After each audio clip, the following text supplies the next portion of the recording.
ఎడారిలో జలధారలు. రచన doctor K Job Sudarshan. దేవుని యొద్ద నుండి పంపబడిన ఒక మనుషుడు ఉండెను. యోహాను 1:6. సంఘ విస్తరణ కోసం, సువార్త వ్యాప్తి కోసం కొత్త పద్ధతులు, ప్రణాళికలు, సంస్థలు, రచన, స్థాపన కోసం మనం తహతహలాడుతుంటాము. ఈ ధోరణిలో మనం మనిషిని విస్మరిస్తున్నాము. సంస్థలో, సంఘంలో మనిషికి ప్రాధాన్యత లేదు. దేవుని ప్రణాళికలోనైతే మరి దేనికన్నా కూడా మనిషికే ప్రాధాన్యత. మనుషులే దేవుని పద్ధతి, సంఘం, సంస్థలు మరింత మెరుగైన పద్ధతులకై చూస్తున్నాయి. దేవుడేమో మరింత మెరుగైన మనుషుల కోసం చూస్తున్నాడు.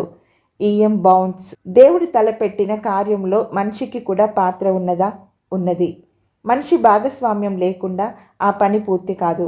మనిషి లేకుండా దేవునికి మరో పద్ధతి లేదు. మనిషే దేవుని పద్ధతి. సిసేరా కణతలో గుడారం మేకు దించడానికి అక్కడొక యాయేలు కావాలి. మంత్రగాడిని గద్దించి సెర్గి పౌలును ప్రభువులోకి నడిపించడానికి అక్కడొక పౌలు కావాలి. ఇథియోపియా మంత్రికి లేఖను వివరించడానికి ఒక ఫిలిప్ కావాలి. అహీతోపేలు ఆలోచన చెడగొట్టడానికి హూషై కావాలి. విధానాలు వేరువేరు, మనిషి ముఖ్యం. పద్ధతి ఏదైనా ఆ సందర్భంలో దేవుని కార్యం జరగడానికి మనిషి ఉండాలి.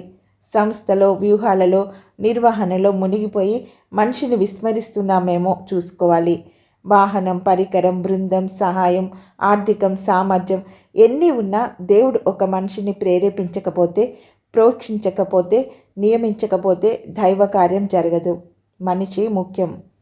190 నియమ నిబంధనలు, కట్టుబాట్లు, పద్ధతులు పెట్టుకొని దేవుని కార్యాల సాధనలో మనిషి పాత్రను విస్మరించవద్దు. పద్ధతులు, పరికరాలు, కంప్యూటర్లు లేని కాలంలో మనిషి ఉన్నాడు. ఒక్కడుగాను ఇతరుల సాయంతోనూ అద్భుతాలు సాధించారు. పద్ధతులు, పరికరాలు మనిషికి తోడ్పడాలి. ఆ మనిషి పరిశుద్ధాత్మ ప్రేరేపితుడై దేవుని ప్రభావం ధరించుకున్నవాడై ఉండాలి. యేసు తాను పిలిచిన శిష్యులు పిలిచినప్పుడు ఎలాంటి వారో చూడలేదు. వారెలా తయారు కాగలరో చూశాడు. తానొక వడ్రంగిగా ఆ కలపమొద్దులను ఎలా చిత్రిక పట్టనున్నాడో, చెక్కనున్నాడో, కూర్చనున్నాడో ఆయనకు తెలుసు. వారిలోని చేవ, నాణ్యత చూశాడు.